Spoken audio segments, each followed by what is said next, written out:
어제 대기업 임원들하고 점심을 먹었어. 이제 그 중에 한 명이 배터리 회사의 임원인데 중국 배터리한테 굉장히 지금 뒤지지 않느냐, 왜 그런 일이 생겼느냐 이렇게 물으니까 그분 대답은 그런 거야. 야, 우리가 10년 전에 중국 제조 2025를 발표할 때 굉장히 무시했다. 왜냐면 그때만 하더라도 우리나라 배터리 기술이 중국 압도했다는.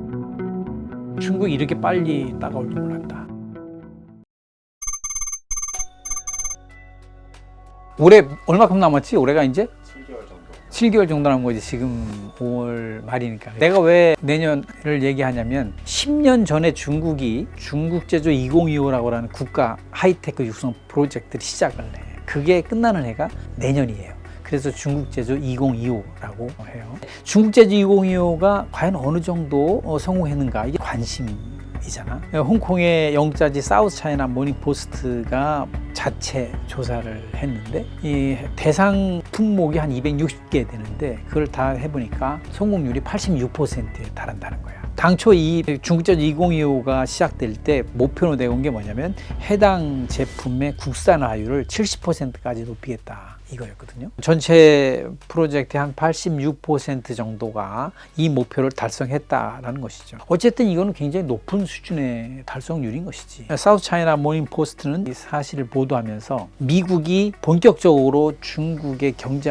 압박을 가했던 2018년 이후에 이뤄낸 성과라서 더 의미가 크다, 이렇게 얘기를 하고 있어요. 자, 그렇다면 우리가 한번 질문을 해봐야 되는 거지. 중국 제조 2025는 중국 산업을 어떻게 바꿨을까? 그거를 알기 위해서 샤오미가 최근에 시판에 들어갔던 스마트 전기차 SU7을 한번 예를 들어 설명을 해보자는 거야. 샤오미 설립자 레이준이 우리도 스마트 전기차 만들겠다라고 선언한 게 3년 전이었어. 3년 만에 정말 뚝딱 스마트 전기차를 만든 거란 말이지. 세계를 놀라게 하고. 근데 이게 어떻게 가능하게 됐을까? 나는 세 가지 요소가 있다라고 생각을 해요. 첫째는 제조 역량이야. 중국은 잘 알다시피 운동화에서 자동차까지, 이쑤시개에서 로켓까지 만들 수 있는 나라야. 제조 역량이 잘 갖춰졌다. 여기에 이제 기술이 받쳐주고 있어요. 전기차만 하더라도 중국은 전기차의 핵심 부품인 배터리 분야에서는 정말 세계적인 수준의 기술을 가지고 있다란 말이지. 시장도 있어. 중국은 세계 최대 자동차 생산국이면서도 세계 자동차 소비국이야. 그러니까 막대한 그 시장이기 때문에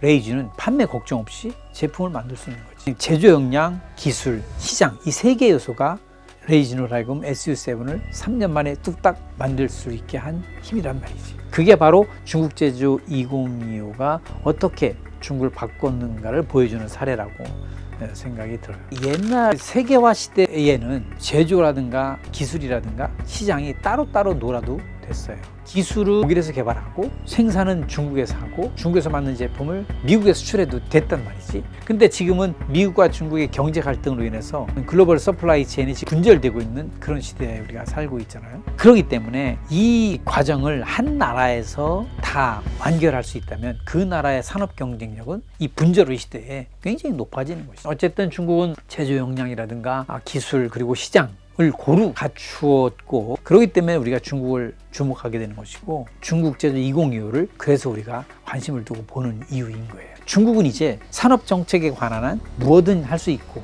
무슨 짓이든 할 수 있는 나라다 얘기가 나오고 있어요. 맘만 먹으면 할 수 있으니까. 3년 만에 전기 스마트 자동차도 뚝딱 만들 수 있는 나라니까. 다른 예를 한번 들어볼까? 최근에 중국 해남성 원창이라는 곳에 상업 우주 발사 센터 제2기 공정을 시작했어요. 이게 뭐냐면 중국이 작년에 쏘아 올린 위성 개수가 대략 한 70개 된다는 거야. 이 중에서 13개가 상업 민간 위성이었어요. 13개는 비즈니스 차원에서 쏘아 올린 거라. 이거를 올해는 한 25개까지 높인다는 거야. 그러기 위해서 이제 민간 상업 우주 발사 기지가 필요했고, 그게 이제 제1기 공정을 끝내고 제2기 공정에 들어갔다라고는 뉴스가 나온 거예요. 이 얘기는 뭐냐면 그동안에 국가가 주로 인민해방군이 주관했던 이런 우주항공 영역을 이제는 비즈니스 영역으로, 상업 영역으로 발전시킨다는 것이지. 맘만 먹으면 할 수 있으니까. 그런데 이런 것이 글로벌 경제에는 어떤 영향을 미칠 것이냐, 이게 또 우리의 관심이에요. 사실은 중국은 하이테크 제품을 만들면서도 가성비가 아주 뛰어난 하이테크 제품을 만들어내요. 정부가 있거든. 중국은 중국 제조 2025에서 규정된 특정 산업 제품에 대해서 정부가 정책 지원,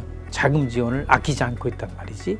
그러다 보니까 서방 경쟁국과는 비교가 안 될 정도로 아주 싼 가격에 제품을 만들어 팔고 있어요. 예를 들면 태양광 있잖아, 태양광. 유럽의 태양광 업체들은 거의 초토화될 지경에 이르렀어요. 뭐 전기차도 그렇고 배터리도 그렇고 중국이 하이테크 제조업 분야에 손을 대면 그 분야는 여지없이 서방 기업에 큰 충격을 주는 그런 일을 우리가 목격하고 있다는 것이지. 그래서 혹자가 그러는 거야. 중국은 정말 무슨 짓이든 이제 할 수 있는 거 아니냐, 그런 얘기가 나오는 거예요. 근데 이게 남의 얘기만도 아니야. 우리나라에 최근 알리익스프레스나 테무가 등장해서 국내 유통업계가 바짝 긴장하고 있잖아요. 그리고 생필품을 팔던 중소기업 업체들도 지금 비명을 지르고 있어요. 너무나 싼 중국 제품이 알리라든가 테무의 플랫폼을 타고 우리 시장을 습격해 오니까. 근데 이것도 똑같은 논리야. 중국은 어느 나라보다 싸게 제품을 만들 수 있는 제조 역량이 있고, 그동안에 중국 내에서 쌓아온 그들만의 인터넷 전자상거래 기술이 또 있단 말이지. 여기에 이제 시장이 또 큰 시장이 받쳐주고 있어요. 이런 시장이 내는 어떤 규모의 경제가 있기 때문에 초저가 상품을 만들어낼 수 있는 거지. 그 세 가지 요소가 작용한 것이 알리익스프레스, 테무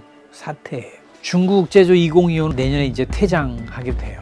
그렇다고 해서 중국의 하이테크 육성 방안이 여기서 끝나는 게 아니야. 중국은 신질 생산력이라고 하는 또 다른 용어를 만들어서 또 다른 기치를 내걸고 하이테크 육성에 나설 움직임이에요. 중국이 말하는 신질 생산력, 하이테크 제조업이 범위가 막 넓어지고 있어. 뭐 AI, 방금 얘기했던 상업 우주항공, 또 바이오, 생물공학. 이러다 보니까 전 세계는 지금 중국의 어떤 하이테크 육성 방안에 대해서 촉각을 곤두세우고 있는 것이지. 하이테크 제품, 중국이 운동화를 만들어서 아니면 무슨 이런 옷을 만들어서 수출하던 것과는 차원이 다른. 왜냐하면 중국이 만들려고 하는 그런 하이테크라고 하는 것이 서방 선진국들이 하려고 하는 것과 정확하게 일치된단 말이지. 전기차, 배터리, 태양광 이런 게 다 사실은 중국 기업뿐만 아니라 전 세계 기업들이 다 하고 싶어하는 그런 거란 말이지. 근데 그런 데서 중국이 정부의 강력한 이니셔티브로 앞서고 있으니까 서방 경제에 굉장히 큰 충격으로 다가오고 있고, 그래서 제2차 차이나 쇼크다라는 얘기가 지금 나오고 있는 거예요. 어쨌든 중국 제조 2025는 이제 10년의 활동을 끝내고 이제 끝나지만 세계 경제의 어떤 새로운 균열 다시 시작되는 이런 모습을 보고 있다라는 거예요. 어제 대기업 임원들하고 점심을 먹었어. 근데 이제 그 중에 한 명이 배터리 회사의 임원인데 그분한테 내가 이렇게 물은 거지. 중국 배터리한테 굉장히 지금 뒤지지 않느냐, 왜 그런 일이 생겼느냐 이렇게 물으니까 그분 대답은 그런 거야. 야, 우리가 10년 전에 중국 제조 2025를 발표할 때 굉장히 무시했다. 왜냐면 그때만 하더라도 우리나라 배터리 기술이 중국을 압도했단. 근데 중국이 이렇게 빨리 따가올 줄 몰랐다. 이게 중국의 어떤 정부와 기업이 똘똘 뭉치고 정부가 강력한 이니셔티브를 쥐고 정책을 추진하니까 굉장히 빠른 속도로 추격을 해갖고 결국은 지금 뒤졌단 말이지. 근데 그런 얘기를 들으면서 난 그런 생각도 들더라고. 지금 신질 생산력 이거에 대해서도 우리나라 내부에서 얘기가 많아요. 과연 국가 주도하고 있는 저런 하이테크 육성 방안이 성공할 것인가, 민간의 혁신이 아닌 국가 주도 혁신이 성공할 것인가에 대해서 많은 사람들이 반신반의하고 있단 말이지. 10년 전에 우리가 그걸 무시했잖아. 10년 전에 무시했는데 결국 지금 10년 후에 보니까 그때 우리가 잘못 판단했구나. 그때 오히려 우리가 좀 더 적극적으로 이거에 대해서 검토를 했으면 어땠을까 이렇게 얘기하듯이 또 10년 후에 똑같은 얘기가 나올 수 있어. 그때 신질 생산력 중국이 한다고 했을 때 그때 우리가 좀 더 신경을 쓰고 그때 중국의 움직임을 면밀히 관찰할 걸, 이런 생각이 또 들 수 있는 거지. 국가가 주도해서 이런 만들어내는 혁신이라고 하는 게 한계가 있다.